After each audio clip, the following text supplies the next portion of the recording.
Well, this is it. This is our final show of Certified Unscripted. Welcome back, everybody. We cannot tell you, I was just having a conversation. Oh, I always forget this part. Hi, everybody. I'm your host, Vera Jones. And you should know that by now because we're like up to episode 22. But in case you're just joining us for the first time, that's me. You're you. And what I wanted to tell you is we've been talking about how awesome you all are. I was just up in Syracuse, New York this past week. Talked to a lot of fans, saw mad shout out to Felicia Leggett Jack that had her number retired, lifted to the rafters of the Carrier Dome. My roommate from college at Syracuse University. So I'm excited about that. But talking to so many fans that say we watch the show and our numbers are going through the roof and we have you to thank. So we always have our loyal fans that ask questions every week.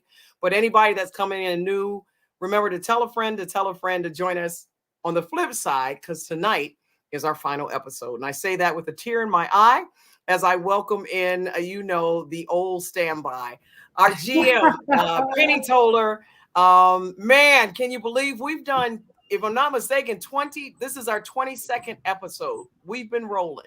But it seemed like yesterday. And I'm telling you, I'm going to miss you guys. But guess what? I'm going to blow y'all up anyway. Hey, we just got to Zoom with each other. This has been an awesome experience. I'm sad it's the last one, but guess what? We're gonna get bigger and better, and we'll be back.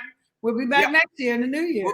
We'll be back in March Madness, if not sooner, just to start talking up the new season, the end of the college season, the beginning of the WNBA season, and of course, we'll have all of our team with us. Mighty Ruthie is joining us, the legend, the Olympian, and all of that. Ruthie, welcome back, and the singer, welcome back in.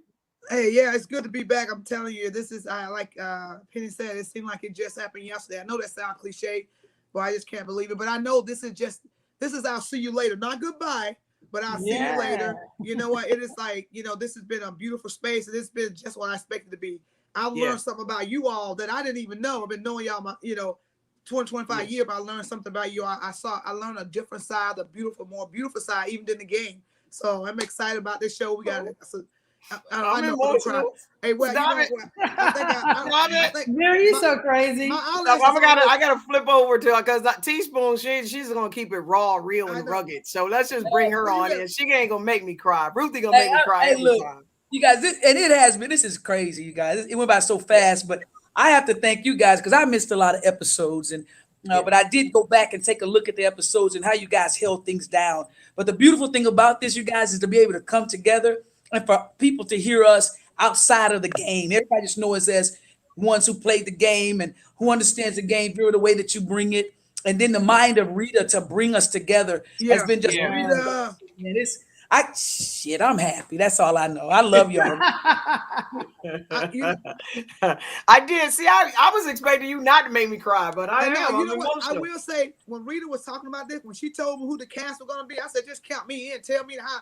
Tell me to jump, and I'm going to say hi. When she told me he was going to be, I was all in. But I can tell you, as much as I have enjoyed working with all of you, and when Rita told me about this, I was like, yeah, I got to do it. I know I had just retired.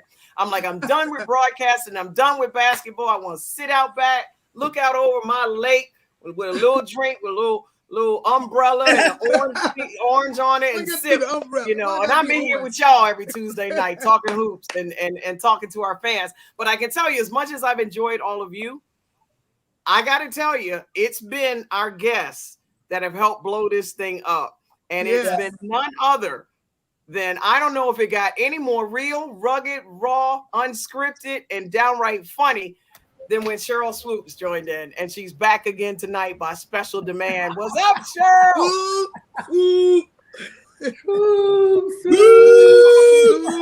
Is she here? Can you hear us? I'm here, but I don't know if y'all can hear me. Yeah, y'all know I'm deep in the country. What's up, everybody? Yeah, we're here. What up? I am here. I'm excited to be here.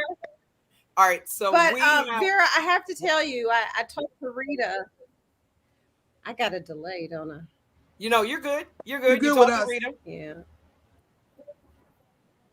We can hear you. No, I was just saying I talked to Rita and I told her I'm just a fan. Like, I'm a fan of the show. Awesome. I got mad love for Teaspoon, Ruthie, Penny, mad love for the three of them and for you as well. But I sit back, sometimes I watch, I listen, and I comment, and then Vera says, "Oh, we got Cheryl Swoops in there." And I'm just trying to sit there and be a fan and enjoy the show. But I appreciate you all having me tonight. To whom much is given, much is required. We're not gonna let you just sit there and be a fan. You can't have, you know, that's like Jordan sitting off in the go. I just want to watch the show. Nope, you're coming on. Exactly. Yeah. So all right. So right off the top, let's just come down. Huh? Okay, you can be a fan, maybe next time. But we're happy we got you on this final show tonight. What's up, Penny? I was gonna say too. I can't remember if Spoon was on last time. When we come back, Spoon, we're coming live from the Ice House booth. All of us gonna be in the same room. We're gonna make it happen. I'm telling you, it's a 3-day renovation. The club is gonna be lit. And Cheryl, you coming too. And for anybody that's from the WNBA, you guys gonna be invited, and we're gonna come live, and it's gonna be the best show ever. And we're gonna be doing it for former WNBA players, future WNBA players. It's going to be nice. It's going to be really nice. It's going to be a party that Certified Unscripted is going to be given. But if you're in the chat right now, like this is your special episode, if you're interested in coming out to LA to see this show broadcast live from Los Angeles, right from the same place where many a Hollywood movie will be shot in Jerry Bus. What's the name of the place? It's called the Ice House, and it's Johnny Bus. Johnny Bus. Yeah. Johnny Bus. I don't know where I went with Jerry. Johnny Bus's Ice House. Pop your name in the chat. Said I want to come to LA. Just pop it in there and go, I want to come to LA. And when we go back through this episode, we want to make sure that we can invite a good handful of fans as well that have supported us. Because without you guys, we would be nothing. So thank you so much, everybody out there on YouTube and Facebook Live. We see you every week. We're not able to get to all the questions every week. Y'all beat me up every week. I want you to come out there so I can cut you. No, I'm just playing. Come on out. Beat me up every week for not getting your freaking question in. All right. Now, all that said, let's run down real quick. Top 25. Any thoughts on these? South Carolina still holding on at number 1. So you know everybody's going to be gunning for Dawn Staley and her crew. UConn comes in at number 2. You got Maryland, Indiana, and NC State. Baylor at 6. Stanford, Iowa, Oregon, and Louisville wrapping up the top 10. Thoughts? It's a good lineup. You know, it's Dawn is pretty loaded. UConn is pretty loaded. I'm not familiar with their team that much, but it's nice to see Indiana busting there, you know? Yeah. And they're busting there in a big way. So it's going to be interesting, I think, this season, because I think we are going to see a couple of new people that's going to have a chance in the women's game, which would be nice to see, to shake it up. You know what I like? I just read this story today, and I remember Dawn talking about this. We had both Dawn Staley. So every year I host the Dawn Staley Awards, right? The end of the year of the college season for the best guard in the country. And we also one year doing the Dawn Staley Awards, which is held in Philadelphia, we started giving away a broadcast award as well and a Legends Award. So the Legends Award went to Carolyn Peck, and they told the story there, and I just read it again here, that Carolyn, after she won, being the first Black coach to win the women's basketball with Purdue in '99, when she went to cut down the net, the story goes that at some point she connected with Dawn Staley and gave her a piece of that championship net. And basically told her, this is, for you to follow suit. And all I ask is when you win that championship, you do the same thing. So the news just came out that I guess Dawn is now circulating a little piece of the championship net to all the Black coaches. Well, I don't know if it's all the Black coaches, but she's doing her due diligence to circulate. She hit a lot of them. Yeah, nice. I think that's pretty cool. That's real cool. Yeah, I think it's the D1 coaches, right? Yeah, probably. Yeah, D1, probably D1. And I didn't. I think it's some other ones too, though, because I'm not for sure. Cynthia's school. I'm talking about Coop now. I know Cynthia received one. Yep, you're right. Octavia Blue, E.C. Hill. You had Adia Bonds, of course, Neil Ivey. I know. And then they had a couple of coaches that I wasn't even familiar with that I think were a couple of NAIA schools. Wow. I was like, she has so many coaches. I'm like, Dawn, do you got any string left? I mean, because the Twitter that day was just going boom, boom, boom, boom. And there were some coaches that I know I wasn't familiar with. So she kind of got a couple of from, got D1, I think Division II and NAIA schools. And I like what she said, that she couldn't just pick one, but she wanted to spread it around, with all the sisters and make it a sisterhood that everybody received something. And I mean, Twitter was just blowing up with the thank yous that day. Yeah, that's awesome. Yep. Yeah. Question. But Penny, you noticed that net kept getting smaller and smaller and smaller. I know.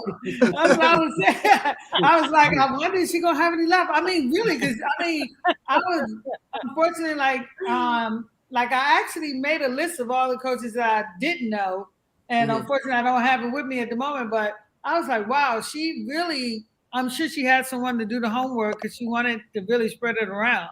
But you're right. It was interesting. What was it, you guys? Was it all the black head coaches or all the black coaches? All black head coaches. All the black female head coaches. You would have a net left if she gave all black coaches. Oh yeah, I had to give her some of my string out here on the farm. I'm just saying. God. Yeah. No, I think it was the black head coaches. Right. Yeah, it was just the black head coaches. Yeah. All right, so let's talk a little bit about who's ready for the WNBA. Paige Beckers. Now, if I'm not mistaken, she's a sophomore because Sophomore, you're right. Sophomore, right, because last year she won Freshman of the Year. Gave the mad shout out to the Black Lives Matter and all the supporters, blah, blah, blah, blah. Or am I thinking about somebody else? Whatever. You got it right. Yeah, I think it was her. It was her. But is she ready? She dropped 34, 36, I think, her career high just the other day.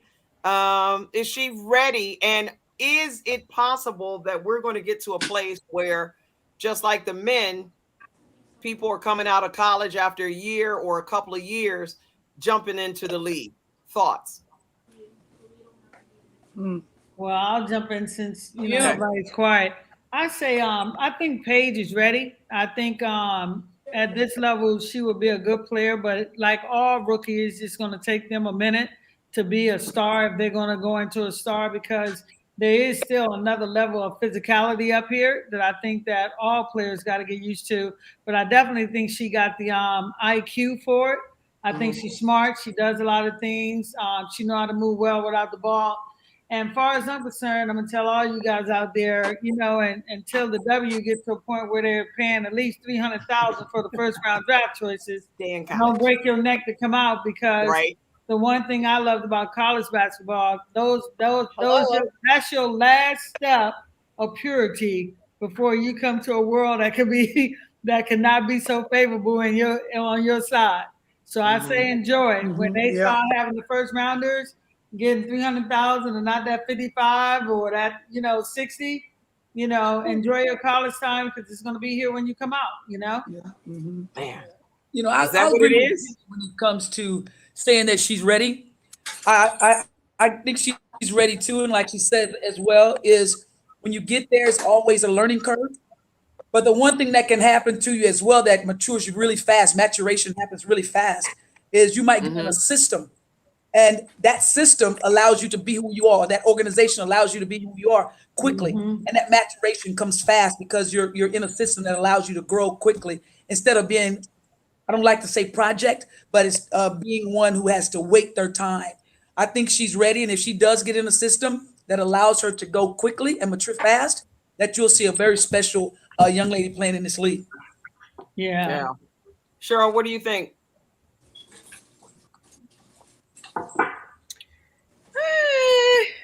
I think she's very talented. I do. Listen, I like her game. I might disagree a little with Penny and Spoon, only to a point of, is she ready? Yeah.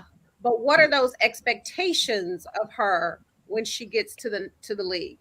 Yeah. Right. I could sit here and name a handful of them that when they came out of college, everybody was like, oh my goodness, she's about to take the league by storm. And it didn't happen. One that I think of off the top of my head is Sabrina Ionescu. I can't. like I thought she was a hell of a collegiate player. Yeah. Is it because her first year she was injured, so she's coming back off of an ankle injury, but like at some point, when does that Sabrina show up, right? So I think it's kind of the same thing with Paige. I think what she's doing right now on the collegiate level at UConn, by far, to me, if she's not, I don't know if I say she's the best in college, she's one of two. I'm a huge Aaliyah Boston fan, but anyway, and I think she could go to the league right now and play. Her too, Penny. Yep. I think she could go to the league and play. I don't know if she go to the league and dominate right now. Yeah, I'm not saying that a dominant situation. I'm not saying a dominant situation at all. But what I do say is this: is when they do enter into the league, the maturation comes a lot of times quickly when they're allowed to be themselves in a system that's giving them that leeway, the green light, so to speak. And to go to Sabrina Ionescu is. She's not going to be Sabrina Ionescu that we know unless she gets a little bit of veteran leadership around her. She doesn't have that. She doesn't have that at all. She's not going to be that player that we see. I will put anything on that right now to tell you she has to have veterans around her in order for her to be the player that everybody expects her to be. It's not going to happen. Yeah, you got to have somebody to pass the ball to and somebody to pass it to you. I do. And that's why I say about Paige. I do. It's about, we wasn't saying right then and there. I said in a couple of years she will be because she does have a high basketball IQ. And, you take into the effect of, if you're drafted number one, usually you're going to the worst team in the league, which means they may not have nothing around you. And I think Sabrina's struggle has been, let's face it, not only has New York been trying to build something, even their coaching staff has been rebuilt. So it's going to take a minute, but I'm going to tell you something. Ron Howard is awesome too. I mean, down in Kentucky. Ryan is tough. Ryan, that's why I say, Ryan is, as far as I'm concerned, there's your number one pick. Yeah. Ryan she is the truth. Okay, speaking of the truth, I got an insert here. Okay, go ahead. So say had there been a WNBA swoops, what year you think you could have came out of college? What you think, sophomore? I'm just saying, maybe sophomore. You could have done freshman. Speak the truth, Swoop. Hey, you could brag a little bit. Swoop's gonna say she could have skipped it. And look at pose on that face. Are you asking me the question? She's asking you. Who are you asking the question? You, Cheryl. You, Cheryl. You. No. I think my junior year I would have been ready. The junior year. Listen, freshman year I was a freshman. Yeah. I just know junior year I think I would have been ready. Hey, your performance in the Final Four. Oh, what about everybody else on the call? Don't just ask me that question. You could have played in the NBA. Your it was like off the chain. Girl, bye. I'm just saying. Do you remember? Billy? Do you remember that final game in the Final Four? You remember how Cheryl? Do you have 40? What happened, 47 the game. 40 something. 47, right? Yeah, but listen. I'm just saying. Can I say this? Go ahead. I don't care.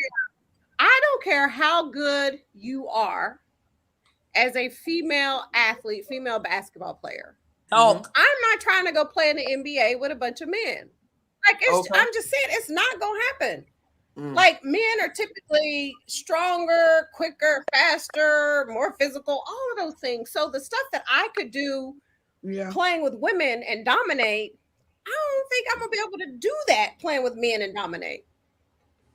I don't. Well, I tell you what, if they drafted me, I'm damn sure I'm going to try, even if I can get the first round draft choice money. Still on the bench. No. I'm going to go get that check. I'm going to go get that check, man. I'm going to be like, hey, watch me work. I'm going to take the WNBA sign to the NBA. Watch me work. Right after I signed that John Hancock, watch me work. I'm going to decide if I'm good enough, but I'm going to get on out there. Okay. All right. I got a question. Here's another reason you should stay in college too. And I say that now because it's perfect with the new NCAA rules where you can sell your likeness. Good point. Yep. You know what I'm saying? Yeah. And being on a team like Connecticut and being that star power. Like I know Paige is already up to $1 million in endorsements. I can tell you right now, I'm going to sit there as long as I can to get that money because there's a lot of money there now. Yeah. It's like, so I'm not in a rush to go get 55,000. I'm going to sit here and make these millions and be all champion and try to get on a Wheatie box and get me some more money. I'm just gonna be honest. Hey, I got a video just came out. I was pop locking like I was showing you. I saw you.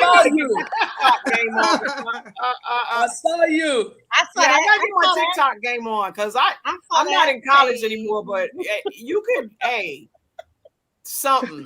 We might need to figure out how to get this show on TikTok and start making some money. We need some of them young folks to help us out. That's my thought process on that. I got a question for Cheryl. Okay. Cheryl. Yeah, Cheryl, you getting all the questions. Cheryl, you coaching. You don't want to get back into it? You want to get back into coaching? No. Okay. No. Hell to the no. Okay. So you said no. What else? There is no answer. Why? What is it that makes you be so demonstrative with that no? Because of the, can I say shit on here? I just did. Because of the shit that I with yes, given that you experience. Well, because of my personal experience, nothing that anybody has said, done. So there are two parts to this. I say no, and I'm serious about no, and I hate that I feel that strongly about it because with everything in me, I feel I have a lot to offer our young women out there who are trying to play at the next level, play in college, play at the next level. And so for me personally, I feel like not only are they missing out on what I have to offer, but I'm also missing out on it. Mm-hmm. The reason why I say no is it's different. You know, if I can't be at a place in a system where I'm going to have administrative support, I can't do it. Right. And for me, that was one of the biggest issues was not having administrative support. So, you know, one day you're depending on 19, 20, 21-year-olds to determine your livelihood. Yeah. Right. As long as they're playing, things are going their way. They love you. Things are great. But something happens. They're not playing as much as they think they should. Now they don't like you. They run to it's too much up and down. And for me, just no stability in it. Okay. And I'm 50 years old. I say an AD comes. I can't keep living my life like that. So no one could convince you because you said some really powerful stuff.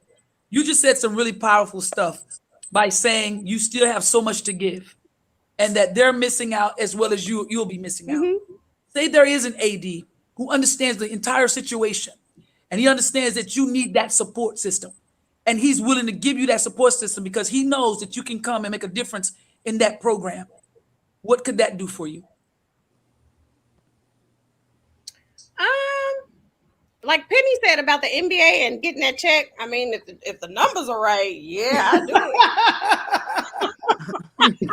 I ain't asking you shit else. That's what I tell you. You know what my passion is right now? And this is a strong if it happened. Yeah. I want to make an impact on an HBCU. That's where I would go.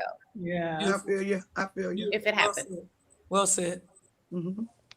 Yeah, because I think you would make I think you would make a great coach, Cheryl.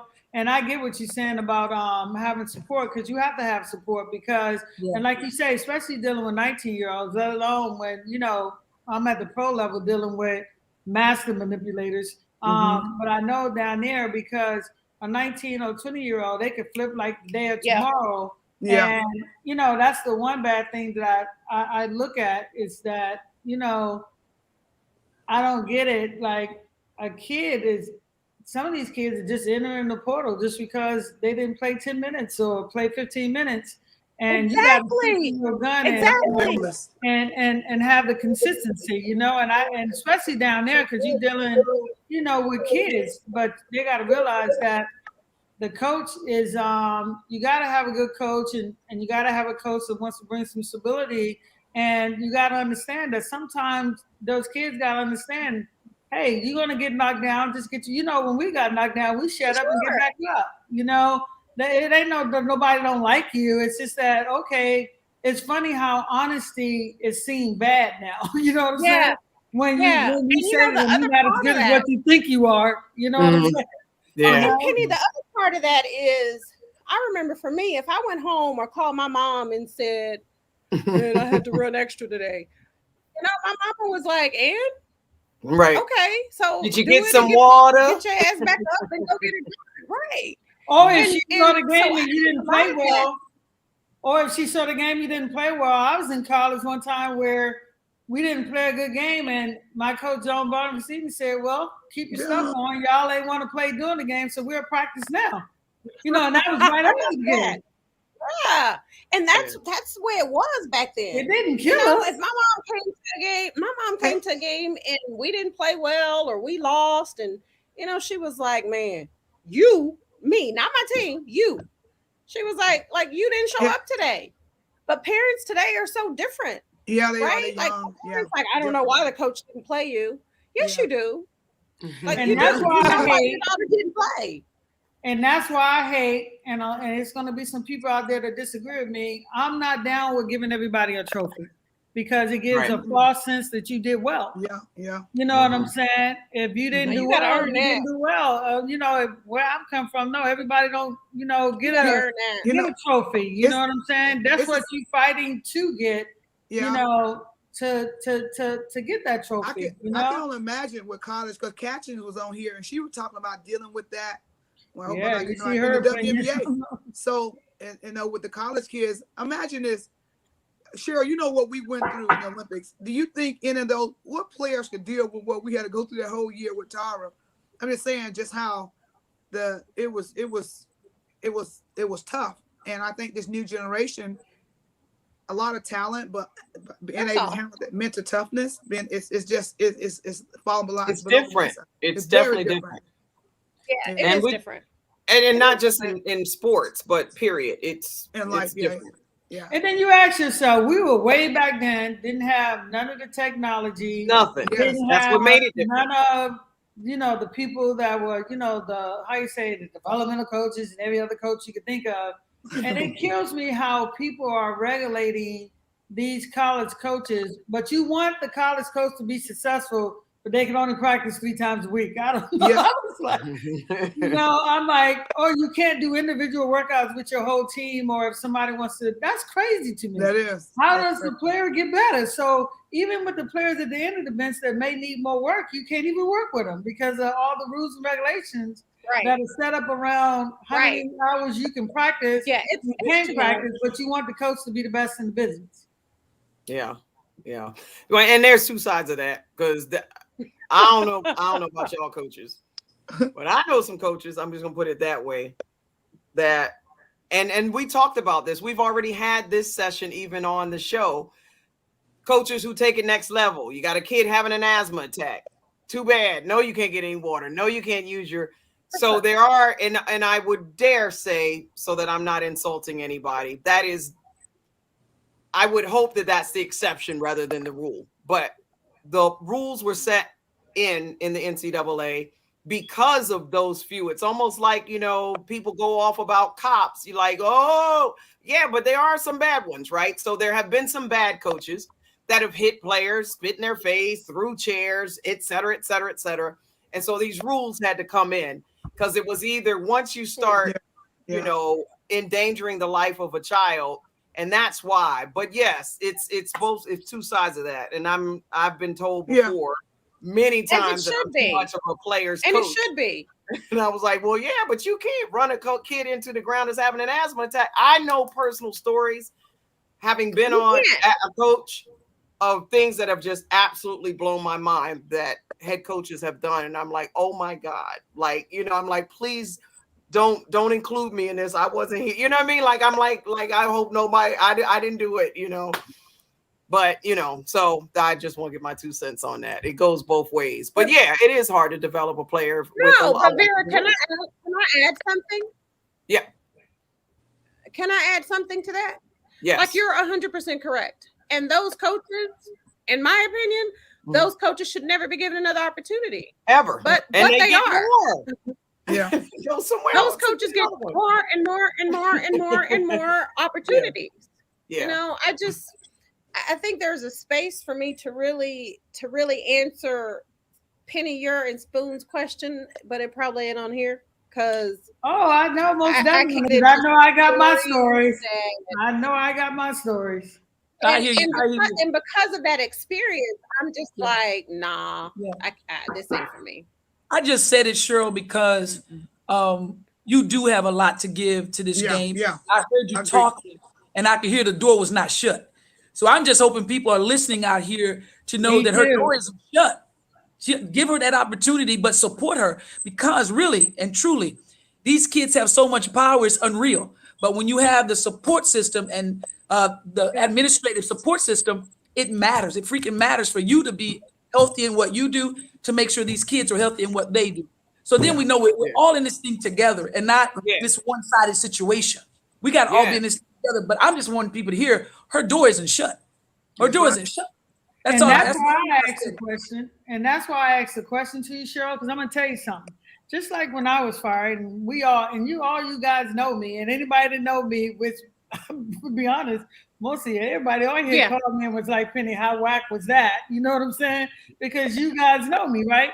But I said this, and this was so funny. Johnny Buss and I talked about this. I remember exactly what my words were. I know he the coolest white boy I ever seen. Johnny called me going, Penny, what? And I'm gonna tell you, he said, Penny, what the hell? What is that? And my whole, and anybody that knows me knows that was a lie. But you know what I was determined to say? And it's weird how Johnny and I talk about a lot of stuff, and it came full circle. Because he told me, he said, Penny, you know what? You're a nice person, and you're going to get screwed over, but we never want this game to make you bitter. And the reason I asked you that, Cheryl, is because you know what? I'm the type of person, just like people ask me now, Penny, aren't you angry? No, I'm not upset. We're going to go to litigation like we know, because anybody that knows me knows it was crap. But basketball would never make me bitter. And I understood your situation, Cheryl, and the real thing is this right here, and I'm going to say it, and people can say what they want to say. As Blacks, when stuff happened to us bad, we don't get another opportunity. People don't want to touch us. Come on. But when you white, come on. Please. You can get fired. And the stuff that I was complaining about, I'm trying to protect women. And because I won't shut up, but my superiors are men. You'll never see it like I see it. You understand what I'm saying? Because I'm a female. And it leaves a bitter taste in your mouth, because it's like you're turning over there and you be like, and we all know, we be looking at some of these people, and we know them. They're the lowest of the lowest, but they keep a job. Yeah. But when we Black, and a good job, not just any job. Well, hell, I had a coach walk away because I was coming with what I was saying, who made millions, but went on another team and got a job tomorrow. But when we Black and something happened to what happened to me or happened to you, they try to make us out to be angry Black women, and we're not that. But people won't touch you again, and it makes you bitter. But I want to say to you, Cheryl, that you have a lot to offer. And I always said, just like sometimes people call me, they be like, Penny, guess what such and such said about you. And here's my favorite line, and you guys know me, and Spoon, you know me, right? I always say, that ain't none of my business. Because half the people that's usually talking about me don't know me. You know what I'm saying? Right. And that's what I'm saying to you. It's unfortunate that we're in an area with social media and they go on everything that's social media. But I'm gonna tell you, if you're a college coach out there and you're not hiring somebody like Swoops, you're crazy. Yeah. You're crazy, because she does have a lot to offer. And I hate when these things happen, because as Blacks, we don't have learning moments. White people have learning moments where they want to teach them and be patient. Blacks, we don't have learning moments or teachable moments where somebody say, hey, let's try to correct that, or let's, do some things to make it better. It's like the judge and jury comes down. You know what I'm saying? But Cheryl, I don't want you to be bitter. You deserve to have a job out there. Yeah. Here's something from a fan. Cheryl demanded excellence in order to fulfill a player's full potential. If you're not Gino or White, to be honest, it won't come off correct if it's a Black. Exactly. Cheryl was no different with her discipline as some of the gray hair, blue blood coaches. It's just because of who she was that went so hard on her character to me. All right. So there's a thought from. Yeah, I mean, that person currently currently agrees with me. Mm-hmm. All right. Same person wants to know whether or not you were on the sideline when you were pregnant. Is it true that they had to keep bags over there to keep you from puking on the sideline when you were pregnant? Interesting question, but it's a real one. Did that actually happen? No. Huh? What? No. Yeah. So thought I would ask. I found that one. Here it is. No. Here it is. I had bags over there. They were probably ice bags. Doggy bags. Okay. All right. So random question. Huh? We get all kinds. All right. No, so they're there's a ice random bags. one. And then there's one more about your son playing ball overseas. True? Where? What's going on? Fill us in. He's playing in Portugal right now. Okay. His first professional job. Super excited for him, happy for him. Whew, y'all, he was about to wear me out. You know, the pandemic hit and it just kind of, you know, Yep. I mean, it messed up everybody, right? It did. But Yeah. as a 23, 24-year-old who, you know, he got his master's and then had an entire summer off and was like, what am I doing now? And thank God. Oh, God is so good. He got him a good job in Portugal. So that's where he is. Y'all gonna make me cry on this show tonight. Oh, that's And see, and not skipping the He's subject. doing well. That's awesome. But that's awesome, Cheryl. Hats off to him for that. But that's just like, even I'm just over here and I was looking at Ruthie and I was like, you know what? And you know what, Spoon, you're in a great situation. I'm sure you're gonna be a head coach one day, and I'll be like, that's my friend, like in the NBA. You know what I'm saying? Yeah. And I just look at, I don't know why a lot of our players too don't go into player development. Like Ruthie, look how nice your jump shot was. Mm-hmm. You know, quick release, 3-pointers. And now when I'm looking at the girls practice, and I'm talking females now, it's always with somebody who hasn't been in the league, where I think we also need, the players need to start taking those talents and giving back in that area, whether someone want to allow you to coach or not. Go become a developmental coach, because that way you can offer a person a lot too. Yeah. You know? Yeah. Yeah. You can pull that thing, Ruthie. I mean, Right. you know.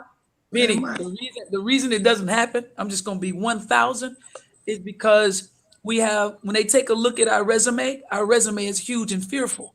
So they don't see the purpose in us of going and giving back. Yes. They start to fear who we are instead of seeing purpose in who we are. So the moment we step in, they know people respect who we are.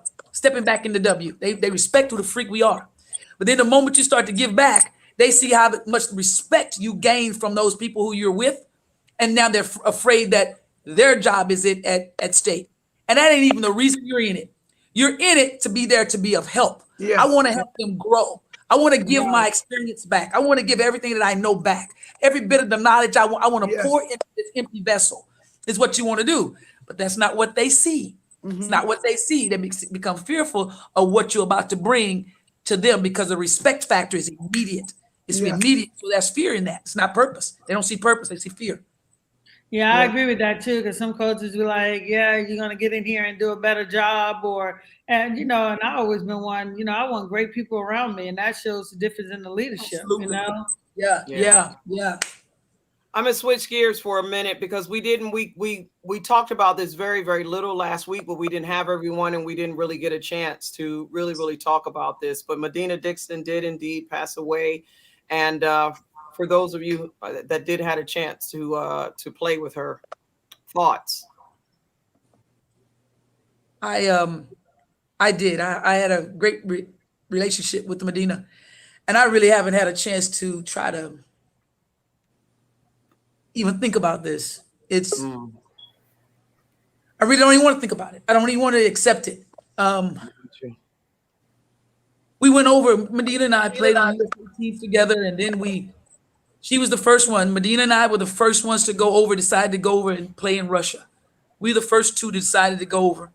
And she was super special to me. So I don't even really like to talk about it. All right, fair enough. Any other thoughts, Ruthie? Yeah, I just, it's really sad. I think sometimes when you just, my, blessings to the family, but she just, losing a player and a sister, or anybody. But to me, it just really, one of those things, life is precious. Life is fragile. That's why, you never know. And that's why it's so important at this community that would, with this, just even embracing you all. Like my dad would always say, give people the flowers while they live, and just really savoring the moment and enjoying this and just expressing like you guys, you ladies, I love you, appreciate you, respect your game, respect you as women, because you never know. But I think that I just pray that when someone leave, just that will create another sense of urgency. Like, you know what, I gotta make sure I got my business fixed. I gotta make sure that if somebody that needs to forgive, I forgive. So it's unfortunate, and I just pray that her family can just, grieve through this time. Yeah. Penny? Like they said, she was amazing. It's interesting, like what Ruthie said, giving someone their flowers while they're here. After her passing, I saw some photos. I didn't even know she had cancer, because it's almost like the players in the past are non-existent. Mm-hmm. And that's crazy because, this league wouldn't be here without those players. Yeah. And it's just one of those things where, when you're going through something like that, it's sort of like when Sue Wicks, Spoon announced that she had cancer. I'm glad we have this platform, and yes. Hey, you guys, I'm telling you, we're committed to coming back next year because, even if the W isn't going to do it, we can do it ourselves and make sure that the players that played in the league stay connected. And when they need that love and us to just say, hey, we there to support you, you have to have it. Because I saw the picture, I saw Medina, she was really skinny. And then I go, oh, wow, I didn't see this before. But as far as her skill set, she was awesome. I mean, anybody that ever seen her play, she was awesome. And she was a nice person. That's what made it, double loss, Yeah. Yeah. Definitely blessing and prayers going out. I'll switch gears again. Sorry that that's a sad moment, but we did get that. And I know last week we didn't have an opportunity to really, really fully kind of talk about it. Crazy. Here's something from Super Smack wants to know if we came out with a book with former players on dirty little secrets of Black's experience in basketball and what were must do to correct it. All right, so I'm gonna kind of take this question and then I'm gonna have some fun with this. So each of you have a chapter. Give me the chapter heading. Give me the chapter heading, chapter synopsis. We've all been called to collaborate a book, The Dirty Little Secrets from the Black experience of being in basketball. I'm gonna take mine. I'm gonna take mine from the broadcaster's booth. I'm going with my chapter would be called "The Wig That Flew Off." That actually happened. Mine would call "The Wig That Flew Off." I was at an Ohio State basketball. I will never forget. Why you think I just said I'm happy to be nappy? I'm going. Yep. I had the weave. I had the whole piece. And the discussion was it wasn't quite acceptable yet for us to, or at least there was some question as to whether it was okay for a Black woman to be natural, to have the natural hair. So the weave and the wig and all the straight and everything was in. Right. So I was rocking. It was kind of cute. I had my little, wig, and I was at an Ohio State practice. I will never forget this because I've been natural ever since. And literally, I was sitting on the sideline at Ohio State practice, and I can tell you who was there. Oh, shoot. All right, maybe I can't because my mind is all over the place. But anyway, someone walked in behind me, and I was sitting with my head down like this, and they was like, "Hey, V," tap me on the shoulder. You know how you play with somebody when you walk, you tap one shoulder, but then they walk the other way. So it made me do this with my hair, right? I was like, where you go? And when I did that wig flew down underneath the table. I dive underneath the table. Now, Ohio State is practicing. This is in the Big Ten tournament. And only the reporters are allowed in there, but we're on the sideline. So as it flew off, Lisa Byington, who was my play-by-play, she starts crying. She can't even breathe, right? She's like, I can't. She's crying. I try to act like she dropped papers. And the reason I was under the table trying to find my wig, putting it back on top of my hair, trying to turn it back around straight, was because I was looking for papers. So mine definitely is going to be about the stuff they make you do on camera so that you can fit the bill, professional bill. So yeah, I'm going with that. That was my Black experience. I'm going, the wig that fell off. Penny, what you got from the GM? Mine's is easy, and you guys just may see this book one day. Sparks are flying. Sparks are flying. Okay. Yeah, sparks are flying, because I do believe that people think when you're winning that, it's all golden and all exciting. And it was. I have no regrets because I have, I've learned a lot. I've had a great life, but mine will be easy. Sparks are flying because, let's just face it, I have a million stories. I was the gatekeeper. I have a million stories, stuff that people never heard of that a GM has to take care of, And my experiences, I can honestly tell you, but yeah, it would be sparks of flying. Yeah, it would definitely be sparks of flying. All right, Ruthie, you got an experience? Listen, mine would be the truth behind the mighty, because y'all don't even know, like, the stuff I've had to go through. It's like, I'm glad I don't look like my circumstance, but just a lot of stuff I had to go through, adversity, major stuff, that the truth behind really who make me who I am. So those things will be just the truth behind the mighty. So that would be behind the mighty. I like it. I like it. Oh, that's nice. I like that. Yeah. Boom. We got some. What's good that titles. chapter? What's that chapter? What's the name of that book or name of that chapter? The Black Jersey. The Black Jersey. Elaborate. Oh. I want to, but I gotta hold this for just a little while longer. Okay. Just a little while longer, but I'm just gonna tell you, the Black Jersey,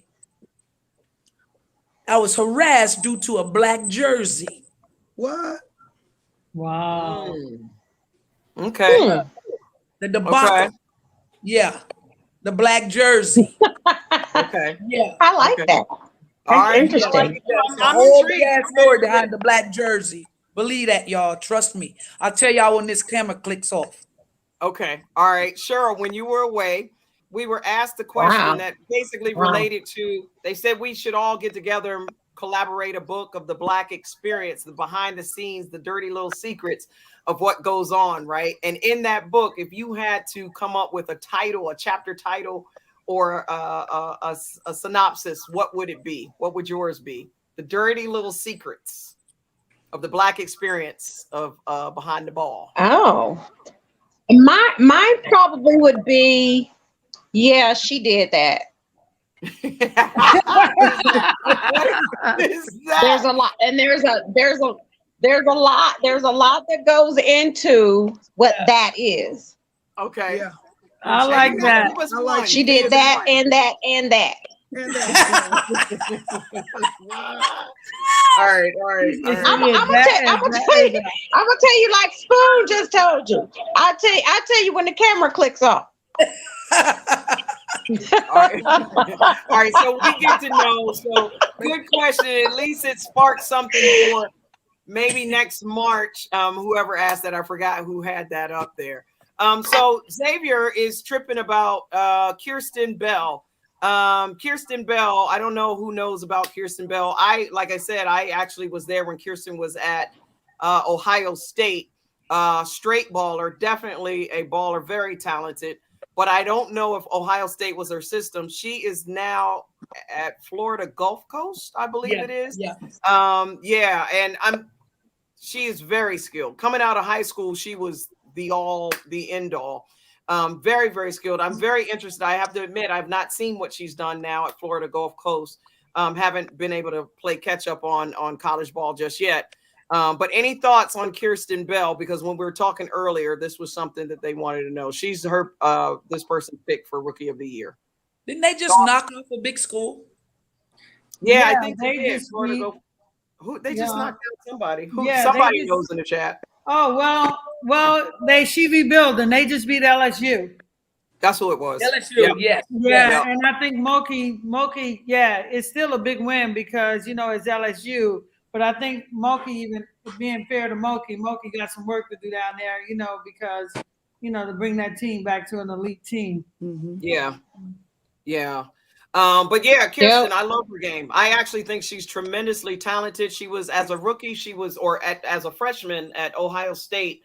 You know, like any freshman, you could see, oh, I'm getting a Charlie horse in my leg. Sorry.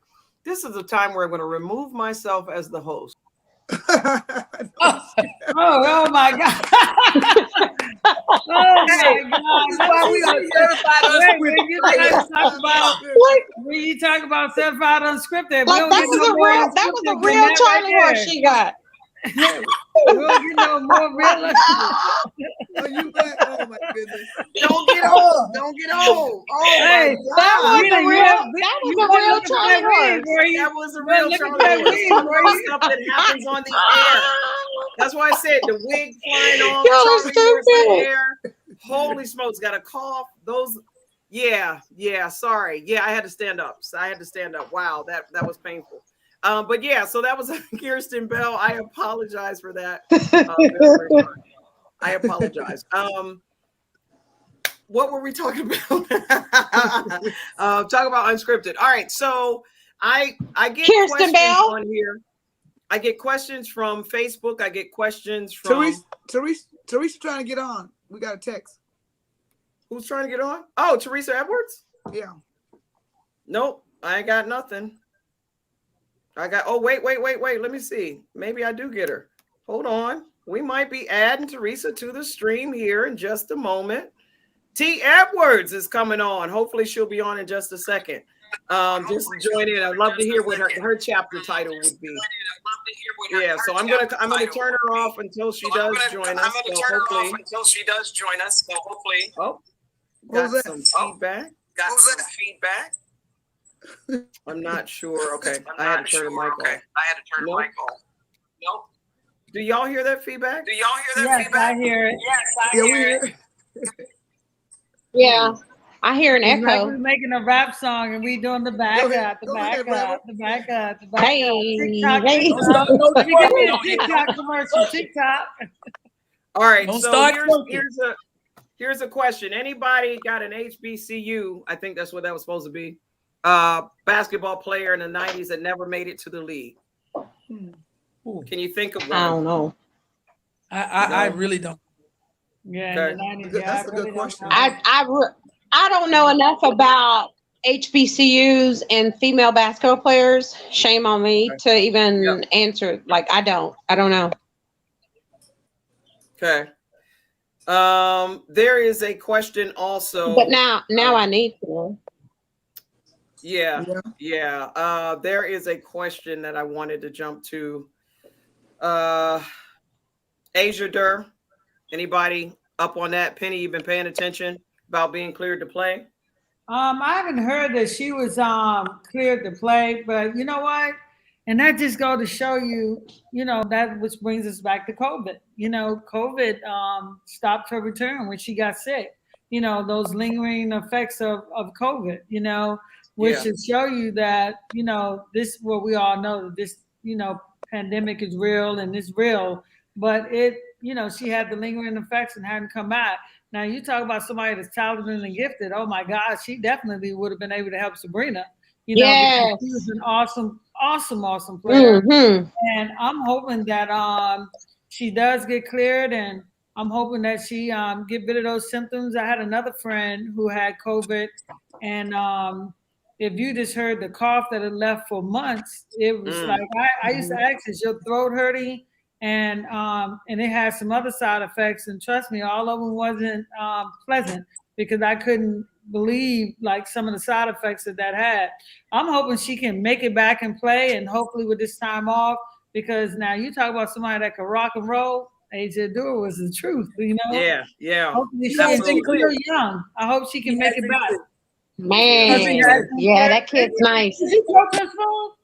She has. Yeah, I talked to her. She's a sweet kid. She went through a lot, you guys. She didn't think she would ever even be able to play again. Wow. Her walk, her balance, her equilibrium was off for quite a while. She was tremendously sick, really sick, but she was cleared to get back on the grind. Wow. So, Wow. She's super happy. Super happy. She's cleared. She's cleared to play. Cheryl, they're coming at you again. Hose claw. said you hazed her and made her get you a Coke daily, snapped on her when she forgot it. Catchings called you mean. Laugh out loud. Can you please address this? Well, I want to clarify when she said you were mean. So I want to the clarify it. Yeah. She She did Oh, no, say I heard it. after you I saw how listened to she it. worked hard, you left her alone. say what? Yeah, I listened to that show when she was on. You listen. What you say? What you No, say? I said I listened to that show with her when she was on the show. Okay. Now, You first of didn't all, chime y'all, in? I really honestly don't remember anything. Huh? Y'all good, can't hear go me? ahead. Cheryl, Yeah, we didn't hear you. Nope. Cheryl said, I don't remember nothing since you Hello? forgot that coat. Yeah, we hear you. We hear you. Cheryl, you don't hear us? I don't think she hear Cheryl. us. Can y'all hear me? Yeah. Yes. Okay. No, like I'm honestly trying to remember when I did that to Shamiqua. Cause like we never played together. We like for an Olympic team, we trained together, but Shamiqua and I never played. Remember the word champion. I don't know. Like I don't remember that. But what I do know is I don't even know the definition of hazing. So that part didn't happen. And to Catching's comment, when she said I was mean, and I saw her when she laughed. I don't know if I was mean to her. I probably was tough on her, you know, as I was probably every rookie, every young player that was coming in. Because my first thought was, nah, right? Yeah, like I had to work for this spot. I had to earn this spot. So Right. y'all are gonna have to do the same thing. For sure. Isn't it funny too? I may have been a little mean when I played, but Oh yeah, I like it when Cheryl mean she hit him. She hit by 30. When she mad at practice, she have a great game. I'm like, oh Cheryl mean, it about to be a great day, boy. But isn't it funny though when you talk about, and Cheryl, I want to say this to your credit. Listen to what they said about Kobe. Listen to what they said about Jordan. Yeah. Listen to what they said about Cheryl. And it's not mean. It's just that you want excellence. You know, come and play. You know, when they say about these, when you listen about all the great players, even Magic, how they be like, you know, hey, bring your A game, you know? You know, Penny, I think for me, it was always about, even with the comments, right? With Coop and Tina and Kim Parad and Tammy Jack, whoever we had, Janeth Arcane. Like Monica Lamb, for me and for us, it was always about, listen, you're not going to come in and mess up what we got going on, right? So if you don't understand what the expectancy is and how you got to work hard, you got to come early, you got to stay late. I've always believed like if your best players are doing those things, of course it's expected of you, you know? And so when I watched The Last Dance and I heard like people's comments about Michael Jordan's, those that weren't so good, to be very honest with you, I was like, I get it. You know what I mean? When people are like, dang, he was such an asshole. And no, he was just about winning. Like he was about winning. And if you got in the way and if you tried to stop that, then you have to move around. Was the Air Swoops the first major shoe deal for a female in the WNBA? Yeah. Yes. I think so. Yeah, I think you did. I'm pretty sure they were because I was like, she got Super Sam Clark. That's Cheryl with an S. He said I got her own shoe. I did too, Kira. I said the same thing. All right, so Super Smack, there's a S in Cheryl. And then come on, B. So here we go. There's a question. Here's a big one. My pops wanted me to ask Spoon, this was yours. Me to ask you, playing on the Goodwill Games and World Championship with Cheryl Miller, and he wanted me to ask, how was she in practice? Was she that intense as she was in games? Could you tell she knew she was the best? Sorry, Pops has no social media. We love Latanya though, because she follows us. funny. So we love you, Latanya. Yeah. She was intense. That's funny. She was incredibly intense all the time, and yeah, she carried herself like she's the best. She knew she was. In practice, she wasn't like Cheryl says. It's your approach to everything. Like you're not taking what I've earned. I don't care who comes in here. You're not taking what I earned, and that's the way she was every single day. And she expected everybody to follow her lead. That's the way she was. Great player to play with and be a part of. You followed her lead. Her intensity, it was contagious. I think when she coached in Phoenix, she coached the same freaking way. Did the same way. Coached the way she played. We probably should use this moment right here to tell all of our fans that we're expecting to see Cheryl Miller. That obviously did not work out. We apologize for that. That was a last minute schedule change. But we are grateful that Cheryl. hey, back up on this comment right here.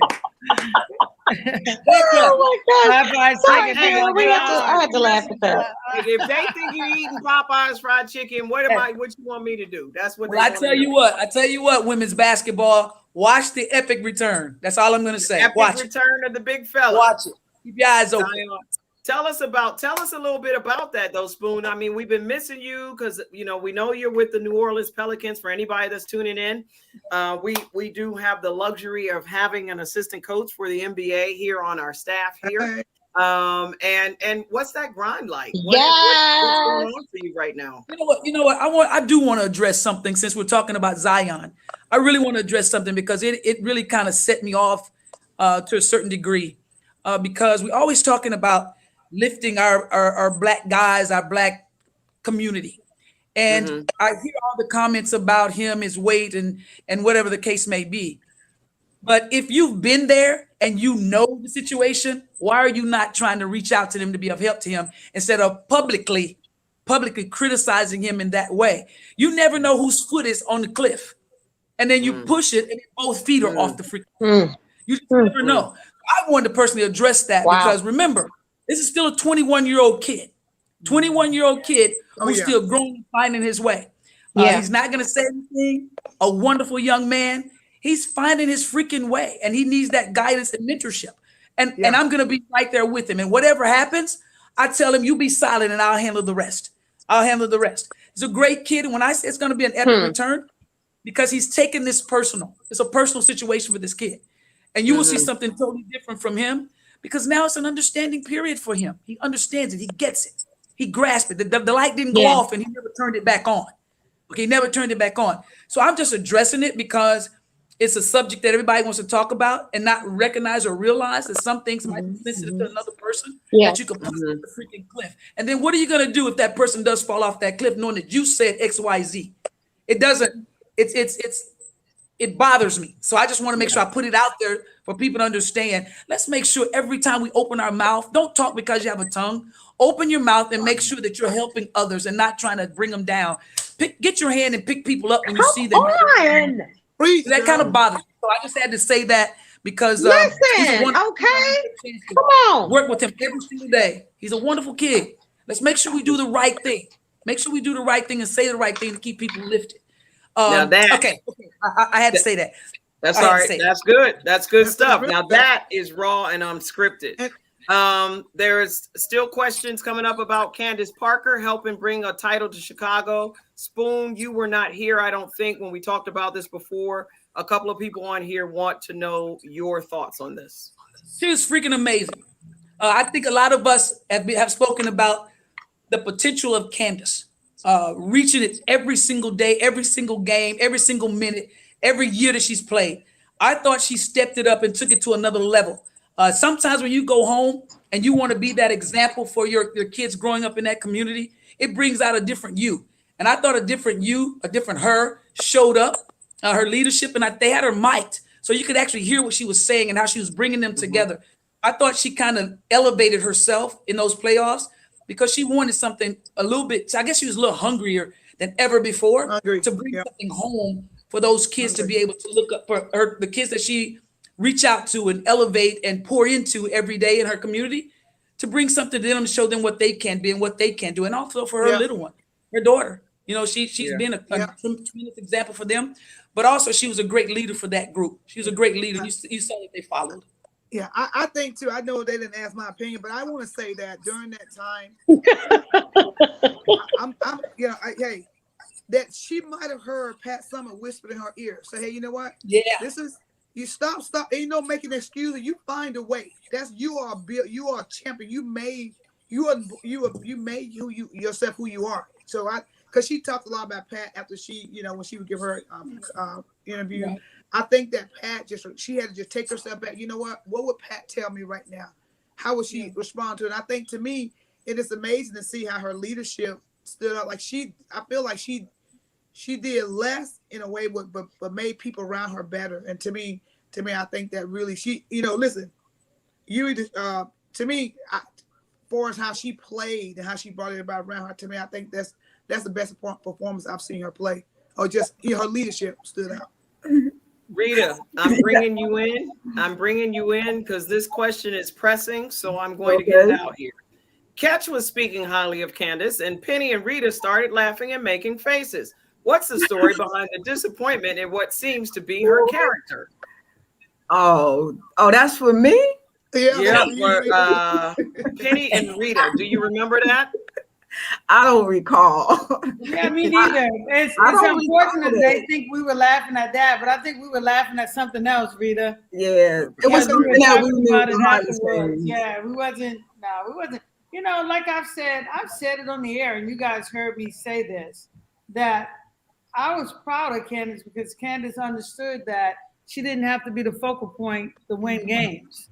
That she understood that she needed to pass the ball and get other people into it. And that's the level that I wish I had at the Sparks. I'm just being honest, and playing hard. So I was proud to watch her understand that, because Candace has a super, super high basketball IQ, that she understood how to hit people in their best places. Mm-hmm. So I was happy because she understood that this is how I could win without dominating the ball, if that makes sense. If you play basketball, you would get that. This is how Khalil was able to get hers and such and such. You never hate on anybody. My thing with everybody, any player I ever, anybody, I say anybody that knows me, any player that ever played in Sparks jersey or not, I always want the best for you. You know what I'm saying? Because it's your job to lead and push people to be the best. But the reality of it is that, sometimes even the best don't want to be the best. And I use it and when I say maybe not want to be best, work as hard, this is where I always use Lisa as the example that, you never have to get Lisa ready because she stay ready. That's definitely one that we want to get on here for. She leads by like what you were saying, Cheryl. For example, they don't coast the Kobe's, the LeBrons. Yeah. They lead from the front, and and let's face it, to whom much is given, much is expected. So you don't just get a pass when you win, and everybody try to act like, okay, that's it. There's a whole story in between there. You know what I'm saying? Yeah. And like I said, if I do get around to write my win markers, I hope I do. I don't want to be the person in the grave to take this good book with her. Like I said, sparks are flying. Okay? Sparks are flying. Sparks are flying. Cheryl, good question. Did you and Cynthia in your 4-year run ever have any friction? If somebody said, I know you ain't, well, of course. You ain't going to sugarcoat it for shit. Ain't no sugarcoating when it comes to Cheryl. Tell us about it. I mean, we weren't the best of friends. Like we didn't go and hang out off the court.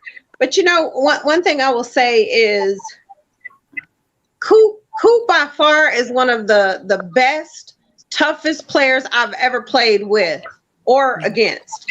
So I have nothing but love and respect for her. I think, when the league first started, it was all about, oh my God, the Houston Comets, that's going to be Cheryl Swoop's team. And then I got pregnant. So I was out that first year pretty much. And Coop had been playing, and Spoon, you know this, and Penny, Coop had been playing overseas, right? So a lot of people back here in the States didn't know who Cynthia Cooper was. You know, I had heard of Cynthia Cooper, but I didn't know Cynthia Cooper.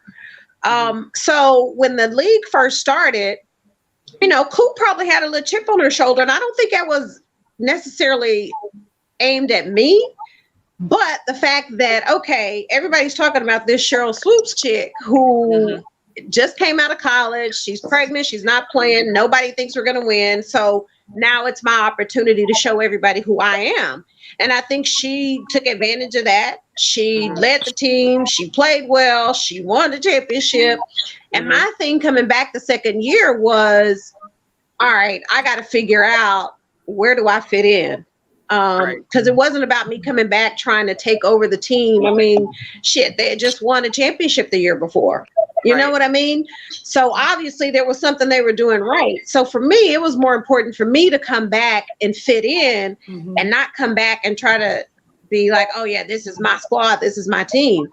So, you know, I think a lot of people want something juicier than that, right? Like we fought and argued, but that didn't happen. We weren't the best of friends. Like we didn't hang out, but I really didn't hang out with very many of my teammates outside of basketball.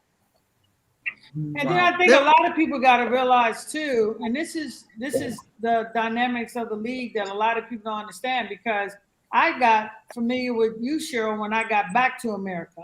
You know, when I came back to America, where I was more familiar with Coop. That people got to realize too, there's a huge gap too in the ages. You know, like you know what I'm saying. Coming back, Coop had already paid, like I think somewhere between 10, 11 years overseas.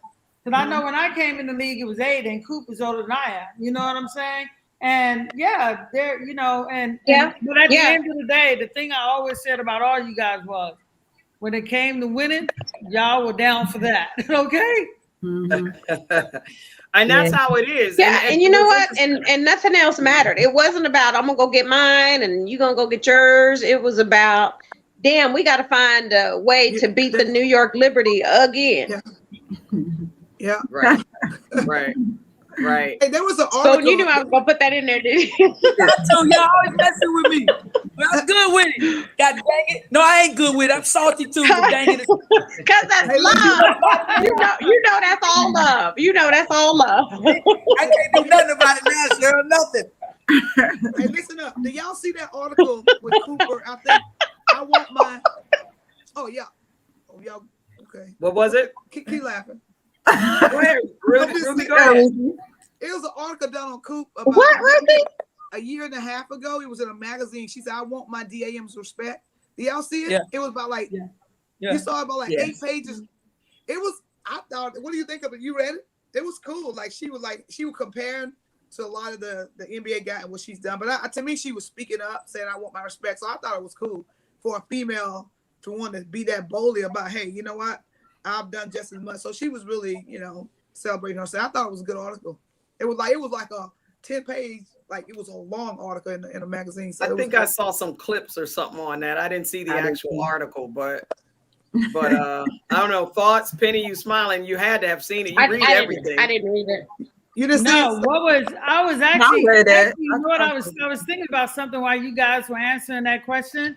Okay. But you can tell it to me. I was actually thinking about. I was looking at some of the questions, and then I was thinking about, you know, what you guys did, Cheryl. It's gonna be it's gonna live for a long time because the league is so competitive. I was actually just thinking about that, like as you were speaking, like me getting to know Tina, getting to know you, and I said, man, you know, of all the records, it's gonna be tough for somebody to four-peat. That ain't happening. Not even. That's what I said. No matter what, I think we'll all be dead and gone before that happens. You know what I'm saying? And I was just thinking about that while y'all were talking about whatever y'all were talking about. I was like, wow, I was saying they won actually 4 championships in a row. And I think that article had to do with that being a dynasty and not being acknowledged as a dynasty. That's hard to do. Oh, it's extremely hard. And that's why I said it won't be it won't be recreated. And you guys, In a lifetime. whether you guys got along or not, my thing was you guys were professional and you understood what the job was and the task was. You know, I mean, looking back with Monica Lamb, Jennifer Kane, that a lot of these people would never know that played these extremely. Right. You guys even had Octavia Blue, who's the head coach right now, coaching. You know, it was. We sure did. I don't even want to forget to even mention, you know, Van Chancellor and his commitment and what he gave to women's basketball. And, you know, tribute question out there for all you guys out there.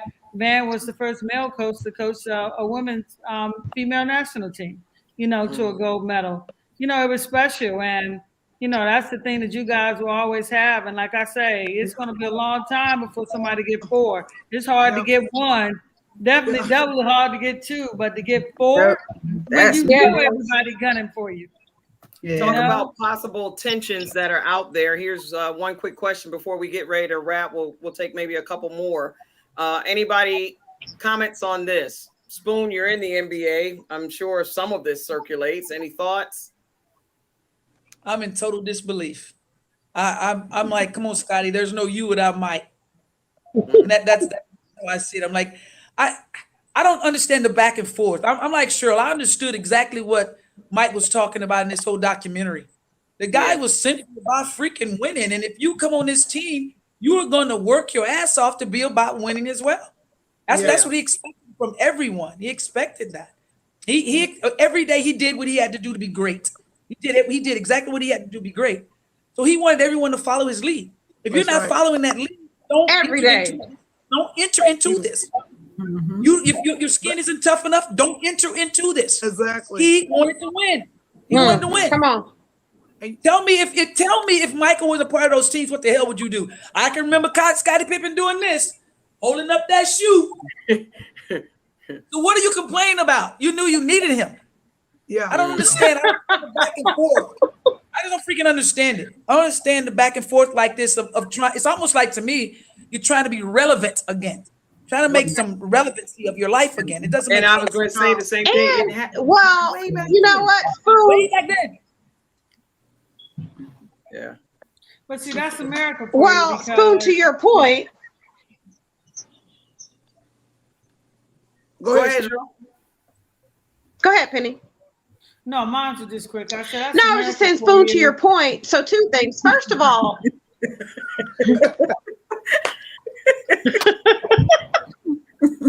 first of all, I heard that Scotty's trying to promote a book, right? That he's writing a book, so he's trying to promote the book. But here's my thing. It's not a bad thing to be a role player. Not that Scotty was a role player, because Scotty was a hell of a basketball player, but you weren't Michael Jordan. No. And that's okay. And that's okay. So for me, I'm just like, I don't know why he has a problem with being Scottie Pippen. You know what I mean? Exactly. Be Scottie Pippen. He just needs some more TV time or something.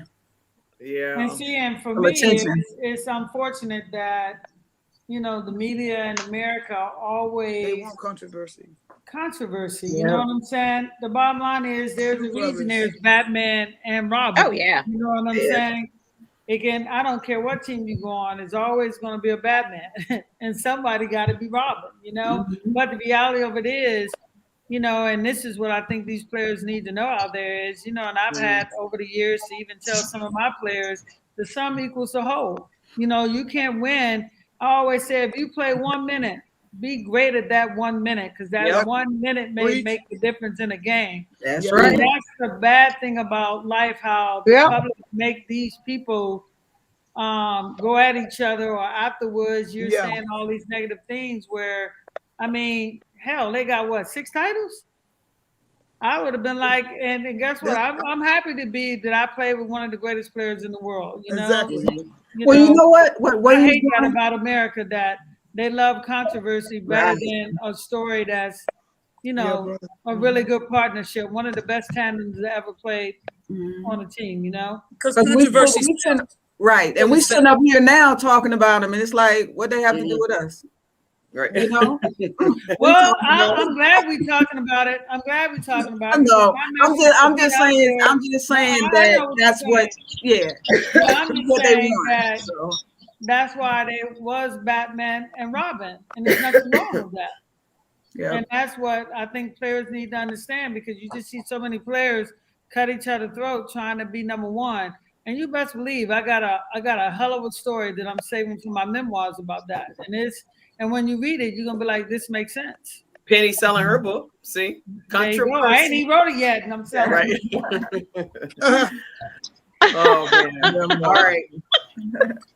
Final wrap. I can't even believe this is we pushed for the 90-minute show, instead of the 60-minute show, so we can get a little extra time. So as we're getting ready, okay. All right, wait, I do see one more that just popped up. Favorite NBA player. We have talked about our WNBA players, but since we were on that tips, let's spin it positive off of Scottie and Jordan and get a positive thought out of this whole NBA thing. Favorite NBA player ever. Magic. There's mine. Isaiah Thomas was mine. Anybody else? I'm gonna say David Robinson. The one and only Michael Jordan himself was mine. David Robinson. Yeah, I gotta go too. I'm Michael and Kobe. I'm a Michael Jordan and Kobe. I love their approach to the game. I'm jumping with Jordan also. Yeah. All right. Jordan gotta go. All right. That's it. That's it. No. Should we wrap? We got to wrap on a WNBA something or a something. Well, first, I just want to thank all of y'all, my team, for making this such a great segment every week, and you know it's only going to grow. I'm looking forward to next year, and I just appreciate everyone who's been on here just supporting us. Cheryl, you know, we're gonna have you back. We might have to put you on staff or something. So got to. I really, it's like I'm not gonna know what to do on my Tuesdays. Hey, as long as our connection is better, get a good connection. You're delayed. Don't act like you don't know what it's like to be in the country.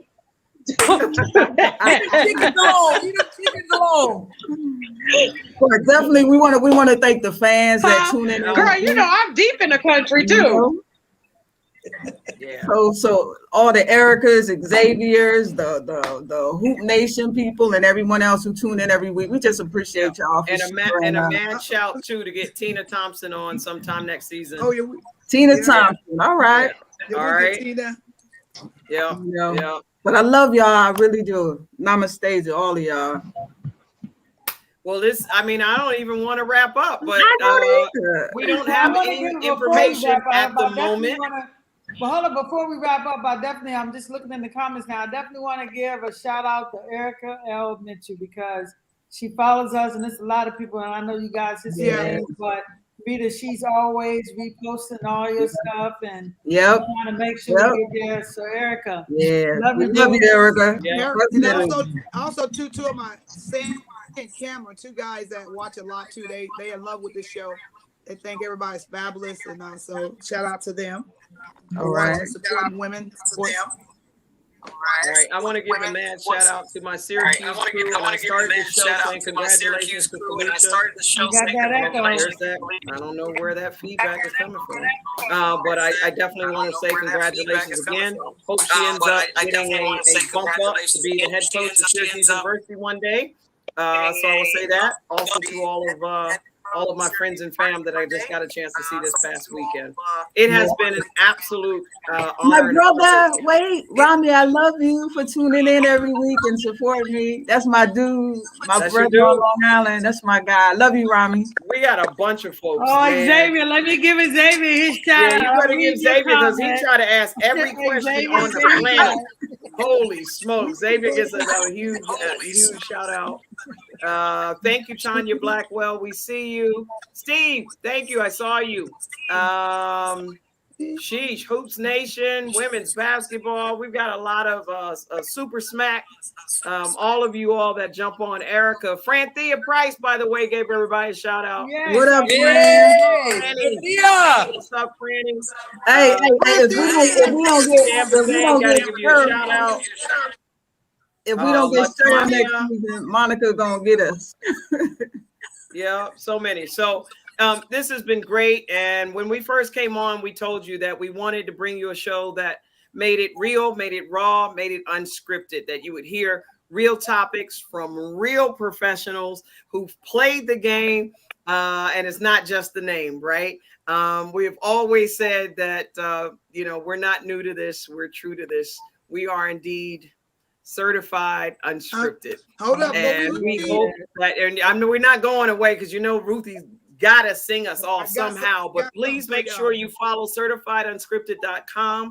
That is how you will find out when we will be back next season. Hopefully sometime towards March. There we go. Yep. Yeah, we'll pick up when basketball gets hot again. And Penny, Melissa Johnson. And what? we're all gonna give. And when we're in LA, certified. I'm putting this on Spoon and Ruthie. I'll be pulling up the beer. You might join in there with them. We're gonna do our own basketball clinic. All right. Hey, one more thing. Shout out to Melissa Johnson for all the nice gear, the cups. Hey, MJ. Thank you. Yes, MJ out of Georgia. Thank you so much. Right. And for all of you, Danine Hobson, she said she's my fan club. She's gonna be the president of my fan club. Because I ain't on the cup, so she was like, I'm gonna get you a cup. All right. All right, so that's it. Oh, you ain't make the cup. I didn't make the cup. Not the cut. I made the cut, but I ain't make the cup. Yeah. And I want to say to everybody on here, I love you guys. Vera, you've done a tremendous job. A hell of a job. Charge and hosting this show for us. And Rita, what a great idea. Something that went from the phone to reality. And that's why I say, hey, you guys. I love y'all. Back bigger and better next year. It's really nice. Get them Pelicans going. We're going to be watching you. We got mad love for you, what you have done. Being one of the first women in the NBA coaching, man, mad love for you. Just keep doing what you're doing. We appreciate you so much. Thanks for being on this show as well. I love you too, Spoon. Love you, man. Love you guys so much. All right, Mighty Ruthie, sing something. Sing us out. I'm too. Oh. Oh, she got the mic. She got the mic and she freezes. Am I freezing? Yeah, you got to start. Go ahead. Okay. We'll meet again on the next show. We'll meet again. We will. I see you, Penny. We'll meet again. I can't wait to see you. We'll meet again on the next show, Vera. We'll meet again. Yeah. We'll meet again. Rita, thank you so much. You're welcome. On the next show. I love you ladies so much. Yes, I do. All right. Thank you, Mighty. Love y'all. We're out. Like I said, we're not doing this. We're true to this. We'll see you next March. We are certified. God bless everybody.